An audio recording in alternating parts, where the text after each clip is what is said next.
નમસ્કાર મિત્રો, અશ્વિન મહેતા યુટ્યુબ ચેનલમાં આપ સૌનું હાર્દિક સ્વાગત છે। આ સમગ્ર વિશ્વમાં અનેક મહાન આત્માઓ થયા છે જેમણે પોતાના જીવન દ્વારા માનવજાતને સત્ય, અહિંસા, સંયમ અને મુક્તિનો માર્ગ બતાવ્યો છે। જૈન ધર્મમાં આવા મહાન આત્માઓને તીર્થંકર તરીકે ઓળખવામાં આવે છે। તીર્થંકર શબ્દ પોતાનામાં જ એક દિવ્ય અર્થ ધરાવે છે। તીર્થ એટલે પાર ઉતરવાનો માર્ગ અને કર એટલે બનાવનાર। જે આત્મા પોતે સંસારના ભવસાગરને પાર કરે છે અને બીજા જીવોને પણ અજ્ઞાન, મોહ, દુઃખ અને કર્મબંધનના સાગરમાંથી બહાર નીકળવાનો માર્ગ બતાવે છે તે તીર્થંકર કહેવાય છે। તીર્થંકર એ માત્ર ઉપદેશ આપનાર નથી પરંતુ પોતાના જીવનમાં સાધના, તપ, સંયમ અને આત્મજાગૃતિ દ્વારા સંપૂર્ણ આત્મશુદ્ધિ પ્રાપ્ત કરનાર મહાન આત્મા છે। જૈન ધર્મ અનુસાર દરેક જીવમાં પરમાત્મા બનવાની શક્તિ રહેલી છે। તીર્થંકર કોઈ ઈશ્વર દ્વારા બનાવવામાં આવેલા નથી કે કોઈ સર્જનહાર ભગવાન નથી। તેઓ પણ આપણા જેવા જ સામાન્ય માનવી હતા, પરંતુ તેમણે પોતાના જીવનમાં અતિશય પુરુષાર્થ, સાધના, તપ અને ધ્યાન દ્વારા પોતાના તમામ કર્મોનો નાશ કર્યો અને કેવળ જ્ઞાન પ્રાપ્ત કર્યું।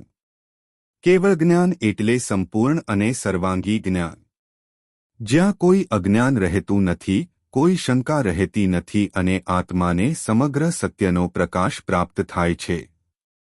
જે આત્માએ કેવળ જ્ઞાન પ્રાપ્ત કર્યું હોય, જે મોક્ષનો સાચો માર્ગ બતાવે, જેના જીવનમાં તીર્થંકર નામકર્મનો ઉદય થયો હોય અને જે સંવત્સરણ જેવી દિવ્ય મહિમાથી યુક્ત હોય, તેને તીર્થંકર કહેવાય છે। તીર્થંકરનું કાર્ય માત્ર પોતાનો ઉદ્ધાર કરવાનું નથી પરંતુ સમગ્ર જીવસૃષ્ટિના કલ્યાણ માટે માર્ગદર્શન આપવાનું છે। જેમ નદીના પ્રવાહમાં ફસાયેલા લોકોને પાર ઉતારવા માટે નાવ અથવા પુલની જરૂર પડે છે, તેમ સંસારના દુઃખ, મોહ અને અજ્ઞાનના પ્રવાહમાંથી આત્માને પાર ઉતારવા માટે તીર્થંકર ધર્મનું તીર્થ સ્થાપિત કરે છે। તીર્થંકરો આપણને શીખવે છે કે અહિંસા જીવનનો આધાર છે, સત્ય જીવનનો પ્રકાશ છે, ક્ષમા આત્માની સુંદરતા છે અને સંયમ મોક્ષનો માર્ગ છે। જૈન ધર્મમાં કુલ 24 તીર્થંકરોનું વિશેષ મહત્વ છે। દરેક અવસર્પિણી અને ઉત્સર્પિણી કાળમાં 24થી 24 તીર્થંકરો થાય છે। જૈન સમયચક્ર અનુસાર સમય સતત 2 ભાગમાં વહેંચાયેલો છે। એક અવસર્પિણી કાળ, જેમાં સુખ, આયુષ્ય અને આધ્યાત્મિક શક્તિ ધીમે ધીમે ઘટતી જાય છે। 2 ઉત્સર્પિણી કાળ, જેમાં સુખ, આયુષ્ય અને આધ્યાત્મિક વિકાસ વધતો જાય છે। આ સમયચક્ર અનંત છે, તેની શરૂઆત કે અંત નથી। દરેક અવસર્પિણી અને ઉત્સર્પિણી કાળમાં તીર્થંકરો પ્રગટ થાય છે અને ધર્મના માર્ગને ફરી ઉજાગર કરે છે।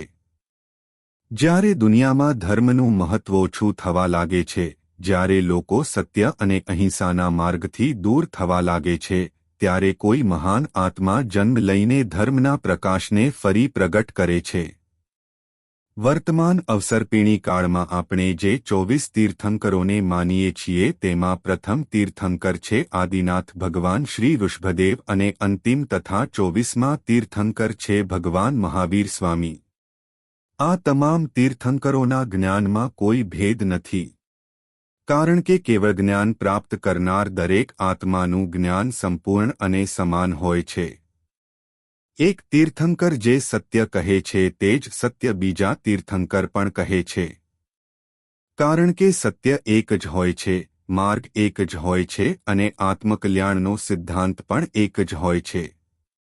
મિત્રો, તીર્થંકરો આપણને શીખવે છે કે બહારના જગતને જીતવા કરતાં પોતાના મનને જીતવું વધારે મહત્વનું છે। ક્રોધને જીતવો એ સૌથી મોટી જીત છે। લોભને છોડવો એ સૌથી મોટી સંપત્તિ છે। મોહમાંથી મુક્ત થવું એ સૌથી મોટું સ્વાતંત્ર્ય છે।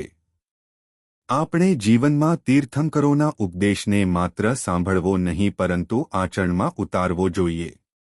જો આપણે અહિંસાનો માર્ગ અપનાવીએ, જો આપણે સત્ય બોલીએ, જો આપણે ક્ષમા રાખીએ, જો આપણે સંયમિત જીવન જીવીએ તો આપણે પણ આત્માના વિકાસના માર્ગે આગળ વધી શકીએ છીએ. તીર્થંકરો આપણને કહે છે કે સુખ બહારની વસ્તુઓમાં નથી, પરંતુ પોતાના શુદ્ધ આત્માના અનુભવમાં છે. આજે આપણે એક સંકલ્પ કરીએ કે આપણે તીર્થંકરોના સિદ્ધાંતોને જીવનમાં ઉતારીશું. અહંકાર છોડીને વિનમ્રતા અપનાવીશું. વેરભાવ છોડીને ક્ષમાનો માર્ગ અપનાવીશું. અને આત્મકલ્યાણના માર્ગે આગળ વધીશું. કારણ કે તીર્થંકરોનો સાચો આદર માત્ર મંદિરમાં દર્શન કરવાથી નહીં પરંતુ તેમના બતાવેલા માર્ગ પર ચાલવાથી થાય છે. તીર્થંકર એ કોઈ ચમત્કાર કરનાર શક્તિ નથી, પરંતુ પોતાના પુરુષાર્થથી પરમાત્મા બનેલી આત્માની દિવ્ય ગાથા છે. તેમનો માર્ગ આપણને અજ્ઞાનમાંથી જ્ઞાન તરફ, અંધકારમાંથી પ્રકાશ તરફ અને સંસારના બંધનમાંથી મુક્તિના માર્ગ તરફ લઈ જાય છે. આપ સૌના જીવનમાં જ્ઞાનનો પ્રકાશ, શાંતિ અને આત્મકલ્યાણની ભાવના સદાય જળવાઈ રહે તેવી શુભકામના. જય જિનેન્દ્ર.